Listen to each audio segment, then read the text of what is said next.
परमेश्वर के सामर्थ्य नाम में आप सबों को जय मसीह की। और मैं आप सबों का हमारे जयवंत मिनिस्ट्री बाजपुर के यूट्यूब चैनल पर हार्दिक स्वागत करता हूँ। प्रियो, बाइबल में एक शब्द दिया गया है जिसे प्रभु यीशु मसीह ने अपने जीवन में इसलिए इस्तेमाल किया और हम तक इसलिए दिया है। अगर हम इस शब्द के ऊपर, एक वचन के ऊपर अगर हम मनन करते हैं, उसके ऊपर विचार करते हैं, तो ये हमारी जिंदगी को इस रीति से बदल देगा कि हम सोच भी नहीं सकते। प्रभु यीशु मसीह ने कहा माफ करो।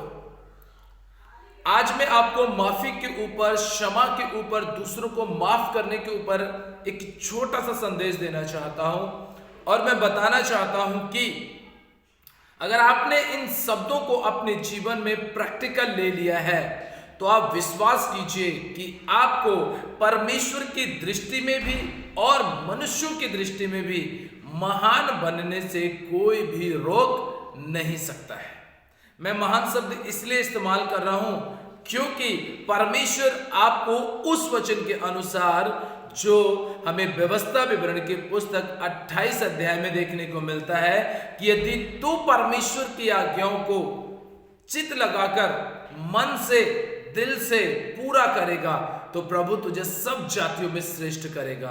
मैं उस शब्द को लेकर के आपको यह बात बताना चाहता हूं, प्रभु आपको महान करेगा। जबकि प्रभु यीशु मसीह ने खुद हमें एक दूसरे का शिष्य बनने के लिए, एक दूसरे का चेला बनने के लिए गंभीरता के साथ सीखने और समझने के लिए ठहराया है। लेकिन इन शब्द के द्वारा आपको पता है यीशु मसीह जो कुछ भी करता था वो अपने पिता को देख करके करता था। और आज मैं आपसे एक सवाल करना चाहता हूं, आपसे एक बात पूछना चाहता हूं। आप मुझे एक बात बताइए, आप यीशु मसीह के साथ में चल रहे हैं, क्या आप लोगों को माफ करते हैं? क्या आप लोगों को क्षमा करते हैं? वो कैसा भी आपके साथ व्यवहार करें, क्या आप माफ करते हैं? याद रखिएगा, अगर आप माफ नहीं करते हैं तो आप यीशु मसीह के क्रूस के ऊपर उस गहरे प्रेम को ठुकरा देते हैं।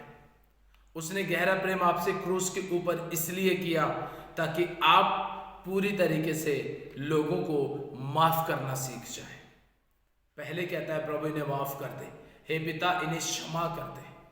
वो आपको एक अच्छी बात सिखा रहा है, वो आपको बता रहा है। अगर आप यीशु मसीह के साथ में चल रहे हैं ना और आप लोगों को माफ नहीं करते हैं तो आप घमंडी हैं, आपके अंदर अहंकार भरा हुआ है, आप झुकना नहीं जानते, आप लोगों को प्यार करना नहीं जानते, आप छोटी छोटी बातों के ऊपर यदि चिड़चिड़ाते हैं, छोटी छोटी बातों के ऊपर यदि आप गुस्सा क्रोध करते हैं और आप उन बातों को सहन करके माफ करना नहीं जानते हैं तो आपका यीशु मसीह के साथ चलना बेकार है। क्यों?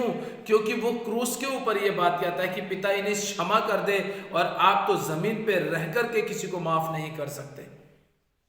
आप प्रतिदिन सुबह, दोपहर, शाम जब आपको मौका मिलता है आप एक प्रार्थना जरूर करते हैं, हे हमारे पिता तू जो स्वर्ग में है, तेरा नाम पवित्र माना जाए, तेरा राज्य आए, तेरी इच्छा जैसे स्वर्ग में पूरी होती है इस पृथ्वी के ऊपर भी पूरी हो। प्रतिदिन की रोटी आज हमें दे, जैसे हमने अपराधियों को क्षमा किया है आप भी हमारे अपराधों को क्षमा करें, और हमें परीक्षा में न ला परंतु बुराई से बचा, क्योंकि राज, पराक्रम, महिमा सदा तेरे ही हैं। आमीन। मत्ती रचित सुसमाचार 6 अध्याय उसके 9 वचन से जब आप पढ़ते हैं तो आपको यह प्रार्थना जरूर मिलेगी। आपने इस प्रार्थना को बोला, राज्य, पराक्रम, महिमा सदा तेरे ही हैं, तो आपका क्या है? आपके पास एक ही चीज है और वो है परमेश्वर का सामर्थ्य वचन, जिसे आप पूरा करके आप भी परमेश्वर की समानता में अपनी आधिकारिकता को दिखा सकते हैं। प्रियो, मैं एक संदेश आप तक ये पहुंचाना चाहता हूं कि आपने अभी प्रार्थना में सुना होगा और आप प्रतिदिन सुबह, दोपहर, शाम जब भी आपको मौका मिलता है आप ये प्रार्थना जरूर करते होंगे और उसमें कहते हैं प्रभु जैसे हमने अपराधियों को क्षमा किया है ऐसे ही तू भी हमारे अपराधों को क्या कर, क्षमा कर। आपने अपनी माफी के लिए घुटने टेक दिए, आप तौबा कर रहे हैं, पश्चाताप कर रहे हैं, लेकिन आप दूसरों को माफ नहीं कर रहे हैं, तो क्या गारंटी है कि आपको माफ किया जाएगा, आपको क्षमा किया जाएगा? मत्ती रचित सुसमाचार 6 अध्याय और उसके 14 वचन में ध्यान से सुने क्या लिखा है। इसलिए यदि तुम मनुष्य के अपराध क्षमा करोगे तो तुम्हारा स्वर्गीय पिता भी तुम्हें क्षमा करेगा, और यदि तुम मनुष्यों के अपराध क्षमा ना करोगे तो तुम्हारा पिता भी तुम्हारे अपराध क्षमा ना करेगा। अगर आप अपने भाई के अपराध क्षमा नहीं कर सकते, आप अपनी पत्नी के अपराध को क्षमा नहीं कर सकते, आप अपनी बहन के अपराध को क्षमा नहीं कर सकते, आप अपने माँ बाप के अपराध को क्षमा नहीं कर सकते, आप अपने पड़ोसी के अपराध को क्षमा नहीं कर सकते, तो याद रखिएगा, घुटनों पे मत आइएगा, क्योंकि आपकी भी प्रार्थना का जवाब नहीं मिलेगा और आपको भी माफ नहीं किया जाएगा। वचन में प्रभु ने साफ साफ कहा है कि यदि तुम माफ करोगे तब तुम्हें माफी मिलेगी, नहीं तो तुम्हें भी माफी मिलने की नहीं है। प्रियो, बड़ी गंभीर बात है ये, और सोचने वाली बात है ये, विचार करने वाली बात है। प्रभु आपसे सिर्फ माफ करने के लिए तो कह रहा है। अगर आप वो भी नहीं कर सकते तो फिर आप अपने अंदर का घमंड नहीं दिखा रहे, आप घमंड दिखा रहे अंदर से कि प्रभु तुझे जो कहना है कह, मैंने जो करना है मैंने वो करना है। तो प्रभु क्यों माफ करेगा आपको, क्यों क्षमा करेगा?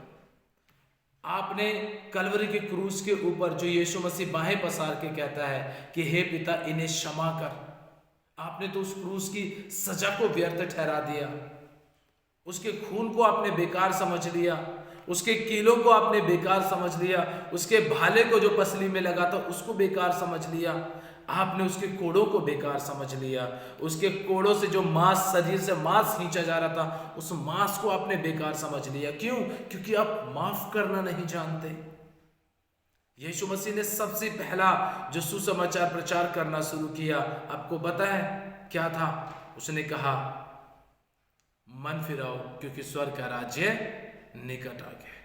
प्रभु आपसे कह रहा है मन फिरा ले, स्वर्ग का राज्य निकट आ गया है। और आप अपने अहंकार में जी रहे हैं, आप अपने पैसे की वजह से घमंडी हो जाते हैं, एक अच्छे बिजनेस की वजह से घमंडी हो जाते हैं, एक अच्छी शॉप आपकी दुकान चल रही है आप उससे घमंडी हो जाते हैं, आप बहुत अच्छा अमीर बन चुके हैं, आपके पास बहुत करोड़ों की संपत्ति हो गई है, आप घमंडी बन जाते हैं, आपके पास एक बहुत अच्छी मर्सिडीज ऑडी कार आ गई है, उससे आप घमंडी बन जाते हैं। ये सब चीज़ें प्रियो, परमेश्वर ने आपको इस संसार में अपने लिए और अपने लोगों को भरपेट खाना देने के लिए कह सकते हैं, भरपेट इंजॉय करने के लिए कह सकते हैं, उसके लिए प्रभु ने आपको ये सब चीज़ें दी हैं। यदि आप इनकी वजह से घमंडी बन जाएंगे और आप माफ़ करना नहीं जानते हैं, आप लोगों को क्षमा करना नहीं जानते हैं, तो ये सब कुछ बेकार है। याद रखिएगा, गरीब लाजर जो भूखा प्यासा रहता था, वो पिता अब्राहम की गोद में पहुंच गया, लेकिन आज के समय पे मर्सिडीज कार, ऑडी कार, सभी प्रकार की करोड़ों की संपत्ति वाले उस समय पर भी हुआ करते थे, और वो धनवान अधोलोक के कुंड में नजर आया था। एक ही वजह थी कि वो अपने ऐसो आराम में इतना मस्त और व्यस्त रहा, उसने कभी सामने वाले व्यक्ति को देखा ही नहीं कि मुझसे ज्यादा इस व्यक्ति को जरूरत है, बल्कि वो और अपने सैनिकों से गरीब लाजर को दूर फेंकवा दिया करता था। अगर आप भी परमेश्वर के साथ चल रहे हैं, आप लोगों को माफ करना नहीं जानते हैं और आप लोगों की ज़रूरतों को पूरा करना नहीं जानते हैं, तो ये सब चीज़ें आपके जीवन के अंदर आपको ये चीज़ दिखाई देने लग जाएंगी। आप प्रभु के साथ में चलें, प्रभु के नज़दीकी में चलें, प्रभु के साथ अपना एक अच्छा समय बिताएं ताकि परमेश्वर की महिमा हो सके। प्रियो, मैं यही कहना चाहूँगा आपसे कि आप माफ़ करना सीखें, लोगों को क्षमा करना सीखें और एक अच्छा रिश्ता अपना परमेश्वर के साथ बिताएं, ताकि प्रभु आप पर तरस खाए, प्रभु आप पर दया करे और आप अपने अंदर के घमंड अहंकार को दूर कीजिए। प्रभु के साथ में चलिए, माफ़ कर दीजिए लोगों को, प्यार कीजिए लोगों के साथ, प्यार, परमेश्वर का प्यार बांटिए लोगों के साथ में, तभी प्रभु आपके जीवन में काम करेगा। परमेश्वर, यदि ये संदेश आपको अच्छा लगा है तो कृपया करके शेयर ज़रूर कर दीजिएगा, और यदि चैनल पर पहली बार आए हैं तो सब्सक्राइब भी जरूर कर दीजिएगा। परमेश्वर आपको आशीष दे। जय मसीह की।